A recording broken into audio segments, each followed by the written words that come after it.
Yan. Magandang hapon. Nagataas lang natin ng ikot. Ano mga alas 3:40.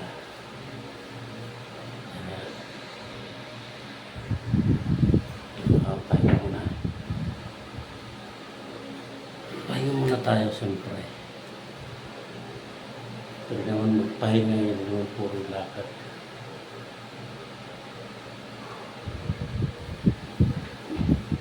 Hilot-hilot sa binte. Hindi porket tinilot tayo, hindi pa ako matanda. Baka kala niyo. Bata pa ako, wala akong matanda sa tsura ko. Siguro sa katabaan. Ay, thank you Lord. Ay. Dito ko sa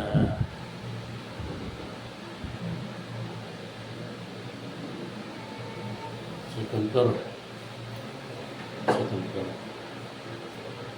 Ano muna.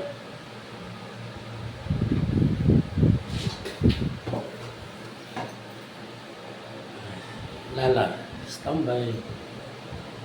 Wala akong makausap dito, wala akong mga tao. Usapin mo sa sarili mo sa dito.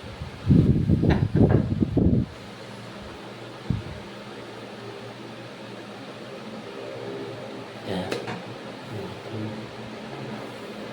Ano guys, gwardiya lang yung trabaho. Ito naman yung kaya natin. Dito tayo napunta, kapalaran natin. Maging gwardiya. Kung hindi naman sa pagiging gwardiya lang, marangal pa naman natin trabaho. Flex ko lang itong agency ko. Matagal na ako dito sa kanila. 12 years. 12 years na ako sa kanila. 10, 16. 12 years. 12 years na ako sa kanila.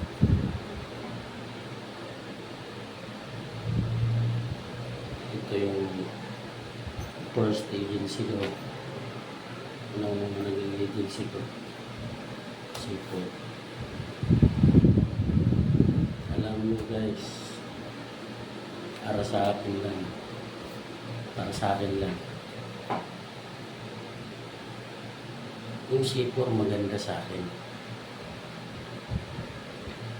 Marami na.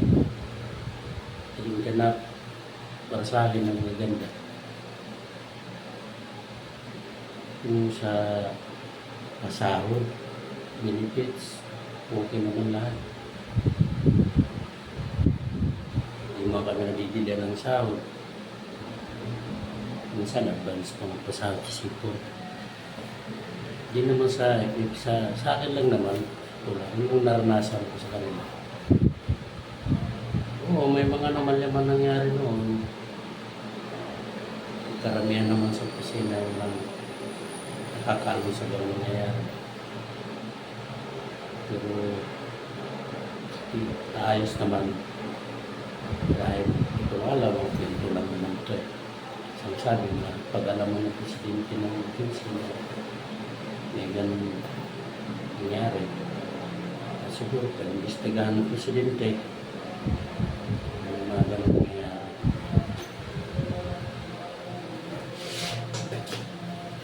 Pero maayos naman lahat. Alam nyo, sa totoo lang, hindi ako tatagal sa Sipo. Kung hindi maganda yung pagkitulong nila sa akin, benefits, sa sweldo, okay naman. Eh, lahat naman tayo. Sa trabaho, kailangan yung benefits, sa sweldo. Sweldo naman, para sa akin lang ha, kasi Yung iba, nagsasabi na hindi ko lang piniplace yung EDC ko. Ito, opinion ko lang, sa akin lang ito. Dahil ako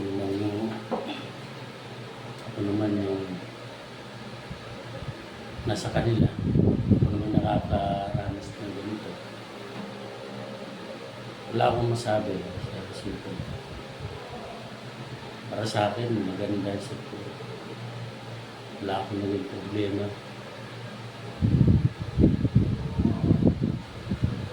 Basta, maayos na lahat. Tsaka, pag pupunta ko opisina, asikaso sa'yo, may mag-a-assist. Sino sa kanilang staff doon? At doon, sasabi mo, okay yung mga staff natin. Pupunta ka doon sa opisina, talagang assist mo nila. Assist ka nila kung kailangan mo, ano sadya mo. Kaya, saludo ako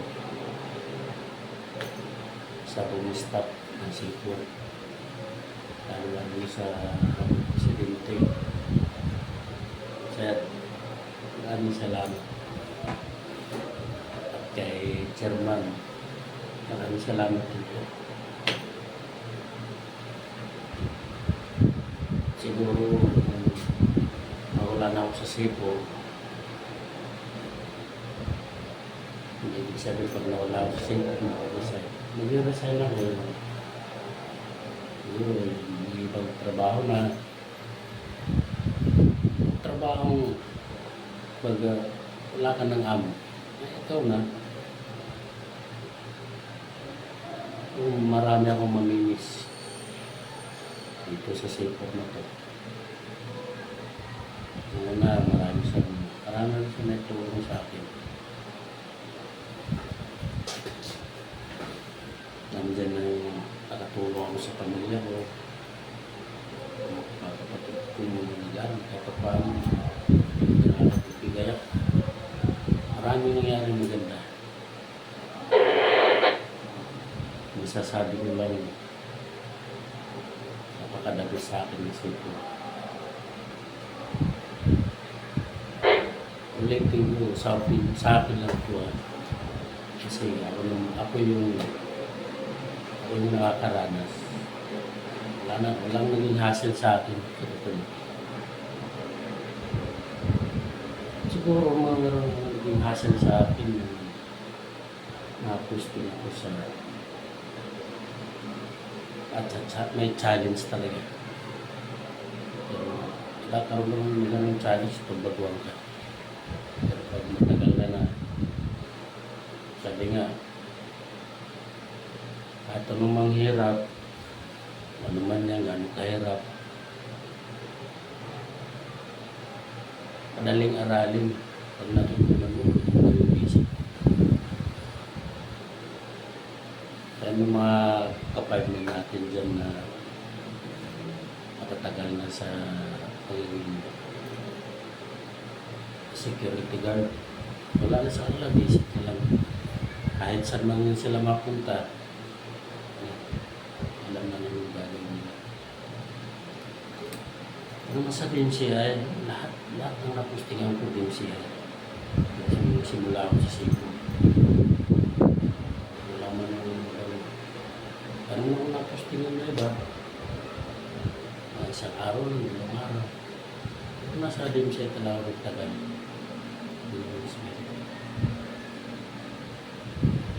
Kaya sa DMCI ng mga gaman tayo. Napakagandang lupa na nila ito. Lalo na sa mga trabaho ng DMCI. Kasama ng Philippines, maraming pamiba. Mga nararapat sa mga worker, mga empleyado. Napakagabas ng DMCI. Honestly.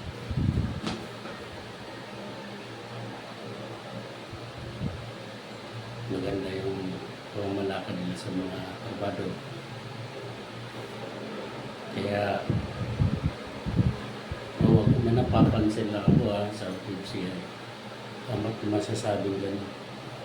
Siyempre mo naman kung hindi maganda yung pasahod, kung ano sa mga tao. Alos karamihan ang natanong, alos karamihan ng work ng PCI. Nagpakamotor. Kahit ultimong labor, nagpakamotor.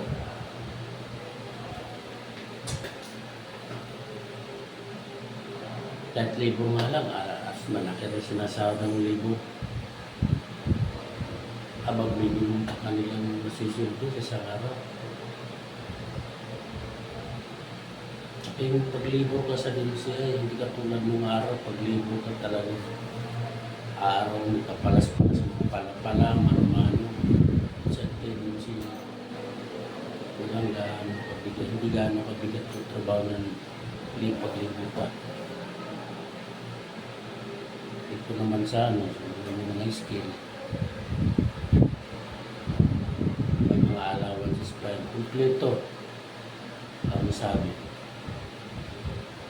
Sa akin lang na nakikita ko naman kasi mas matagal na rin ang DMCI at Guardia. Karamihan ng gusto niya po yung operation, extraction. Yun lang. At naisip ko lang, sabi mo, resign na ako. Ibang trabaho na ako, sa akin na, uuwi na ako sa amin. Kasi, alam mo, sulit tulong. Kakapagod din. Kailangan mo rin mag-relax ba? Siguro, tulad sinabi ko, alam mo, tulad kasi na, umasa. Namimiss ko yung silbo. Saka DMCI. Parang magandang alaala ang nangyari sa akin. Kasi ko, sa kumpanya na pinagabantayan. Parang, pero tandatan dito pa ako. Samantalin ko, yung ko. Samantalin ko naman. Basta, ganun. Guys, ito lang yung ating video. Palike pa-share pa paano naman mga sir, ma'am. Maraming salamat. Bye.